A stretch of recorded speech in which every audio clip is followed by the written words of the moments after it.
All right, another edition of Riding Home. We're still making our way back from Stark Vegas.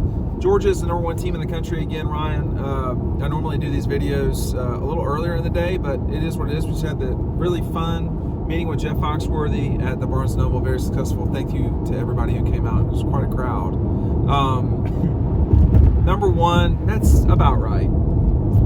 It is right, and it's been right it's been the truth for a while that they've been the number one team. I think pretty much the entire year I've considered them to be the best team. Well, they got taken away from them for a moment there. Well, it was taken away from them by the official numbers, but it's been clear, and we talked about this a week or two ago. I've thought they've been number one since they demolished Oregon. To me, no other team has impressed me that much. Ohio State is clearly number two, in my opinion. Clearly. So you've got them in front of Michigan, and you're going to say clearly, and we're going to take 85 North. It's tier 1, Georgia, tier 2, Ohio State, tier 3 is like Michigan, Tennessee, all right, and those cats over there. But look, man, it's impressive the level of success that they've sustained after the offseason that they had, where you win a national championship, you lose the talent, whatever. People can talk about that all they want. It's replenished under the staff that recruits at the level that they do and coaches at the level that they do. I feel like 3 times today have discussed the staff, right? Just you and me and then Jeff and everything. This staff is unreal. You've got Schumann and Muschamp as co-defensive coordinators, but from my point of view, it looks to me that Will Muschamp is more of assisting coach, right? Assistant head who helps coach. a lot with the defense. Schumann seems to be the main defensive coordinator. His story is impressive.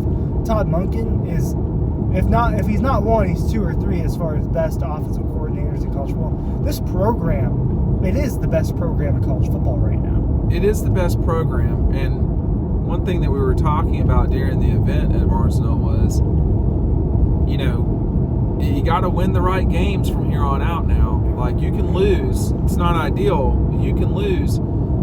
You're probably going to get 2 undefeateds minimum headed to this college football playoffs. We didn't have that last year. No, they were the only undefeated. Everybody had a loss. Everyone had a loss. Everybody had a loss on 85 North. So, well, that's something you talked about a lot last year, not even just on videos and everything, but just in conversation. You got to win the right one, right? You got to beat Alabama the right time, and it turned out that's what it unfolded exactly that way. Right.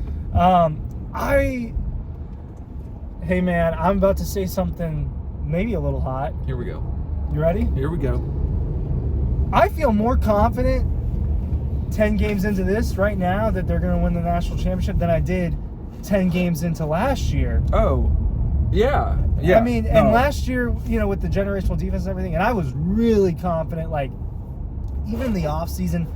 In the offseason, we knew and we discussed last year. So I'm talking about summer of 2021. Okay. We knew this team has a real shot. Like, this is going to be one of the 3 or 4 best teams. Like, they have a chance to really go there and do it. It was time. It feels clearer this time. I don't have confidence in LSU's ability to go into Atlanta and give them a real challenge. It's going to be tough. It's going to be really tough for them. Jaden Daniels is going to have a really hard time with his defense. We talked about the last 2 to 3 years. Who are the quarterbacks that have succeeded against Georgia? Go through the list. Since 2020? Kyle Trask, Mac Jones, 19? Okay, we'll throw 19 in there. The guy from South Carolina. Yeah. You can throw 18 in there if you want to. So that's 2 Joe Burrow wins. Tua/Jalen. That's it for that. Mac Jones in 2020, and then you had Kyle Trask. And then 21, Bryce Young. Bryce Young. All those guys are either in the NFL or are going to be a first-round pick, him being the Heisman Trophy winner and the best quarterback in the country. You're just not going to beat Georgia with average quarterback play because of the challenge they present on defense. So who are the best quarterbacks that Georgia can face from here on out? Well, we know they're going to face Jaden Daniels. We know Will Levis is a pro prospect, but they're just not in a situation to really do it, in my opinion.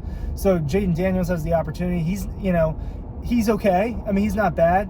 And then you get to the playoff, the biggest challenge you can have is probably C.J. Stroud, who will end up being a first-round pick in a few months. But I personally haven't been as impressed with him as a lot of other people have. And we talked about that a little bit as well today. real quick, our event with Kelee Ringo is going to probably get sold out this week. So if you've not taken advantage of that, check it out down below.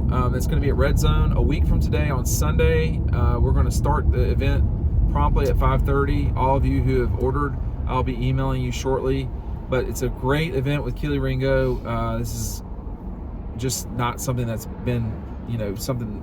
There's not been a lot. It's of a these unique guys. opportunity. It's a unique opportunity. Like what I'll say about this is, if you got the money to pay for it and you really want to do it, this stuff doesn't happen a lot. How often do you get to do that and meet the guy that was the moment? That was the biggest contributor to the moment, the national championship. It doesn't happen often. That's my pitch to you.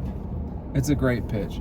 I think one thing I wanted to touch on, and we might talk about this in another video. Why can't you have a truck like that? First of all, I drive. Why can't you have a truck I drive a Lamborghini. So, one thing that you were discussing a second ago, Georgia's one right now. They've been one for a while lately over these last 2 years. I think last year was about climbing the mountain, running up the hill, for lack of a better term. And I think this year they just should do it. And you and I were the two that were a little bit more adamant throughout about the year, right? Yeah, I mean, Matt and Dylan were more reserved. Well, it was just a feeling. You kind of could just. I started getting a feeling at media days last year. Okay. It was the way that these guys were talking. It was the way that, and it was JT Daniels at the time. Yeah. Him and Jordan Davis were the representatives. And Kirby, I felt like a switch had been flipped to where it was just like laser focused. There was no distractions. It seems to me, in when you're on the field, you get to see them a lot, and the way they interact with one another as individual. They are really. Kirby's not just saying that they're connected. They really are. And Broderick Jones and Stetson are like they find each other. No, there's nothing in common with those two except that they play football at Georgia. One's a very large black guy from Atlanta, from Lithonia. One's a smaller white guy with curly hair from South Georgia. They come from very different areas of the state, but the thing that's driving them together is they play together. Well, they're playing for they like the buy-in is insane. It really is. It's a bit of a cult, right? I mean, they're into it. Yeah, it's an elite cult. You might say they're the cult of the elite. Well, that's what it is. They're buying into the concept of being great. Who is not playing at an elite level on this team right now? I think last night who is not. You would prefer the punter to play a little better. Stetson is not playing an elite he did not level last right night. now. I'm not saying he's playing poorly. He is not playing an elite level. He has played better than he has the last. Outside Tennessee, I thought he was very good. He was pretty Florida good. And Mississippi State, where I was like, 3 touchdowns, 2 interceptions. Four touchdowns. It's the thing that Stetson had a lot of improvements to make if he wanted to, take the next step, which he has taken the next step. And one of them was getting rid of the really dumb throws, and he did that. And he's starting to incorporate that. He's getting a little too comfortable, maybe. I don't know what it is. He's being Superman again? Whatever. It could be that. I don't know what it is exactly. But there's been a few throws over the last 2 weeks where I'm like, Stetson, man, you got rid of that before. Why is that happening again? He got bailed out by the linebacker dropping it against Tennessee. Yeah. Otherwise, people would be thinking about that play. No one thinks about that play because it was dropped. So he got lucky on that one, but if he eliminates that and just plays clean football, Stetson does not have to be a hero with this team. Well, and when you look back at multi-turnover games for Georgia, the percentage chance that they win that game falls precipitously. And 2 things happened last night that would typically lead to a loss. You had a non-offensive touchdown, and you had -2 in the turnover game. Once you get to -2, Georgia, one of the best teams one of the best programs in the country over the last 13 seasons, they are more likely to lose that game than in any other type of game they play, is when they lose the multiple turnovers. You add the non-offensive touchdown. But Ryan, all those things happened last night. And Georgia won by 26. What does it say? Like, are we living on a danger zone, or What does that say? What interpret that for me? Interpret you had the three. result. You know, I don't want to call them catastrophic. They had really one catastrophic event, which was the punt. One Stetson interception led to another touchdown. So certainly Georgia mistakes led to 14 of their 19 points. Yeah.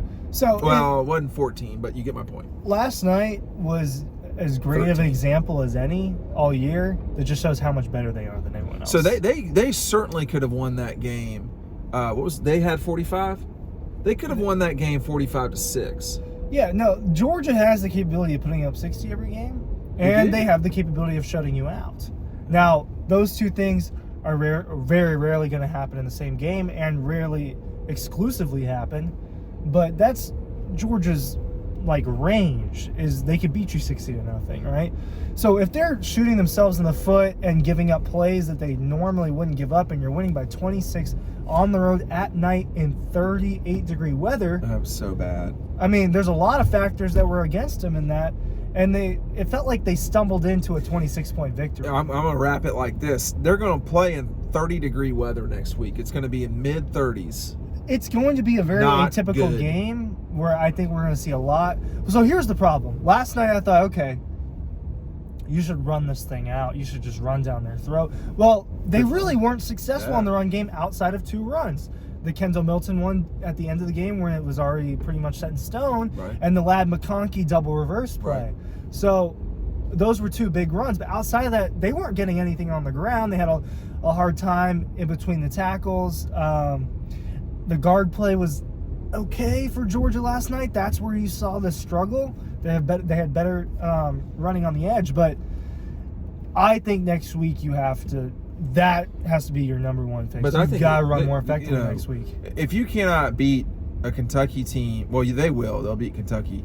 But if you can't punish them on the ground, something very strange has happened, because Vanderbilt ran for 250 yards on them this past weekend in a win. Yeah, and they don't have the backs Georgia has, and they don't have the line Georgia has. Right. So I think Kentucky's in real trouble.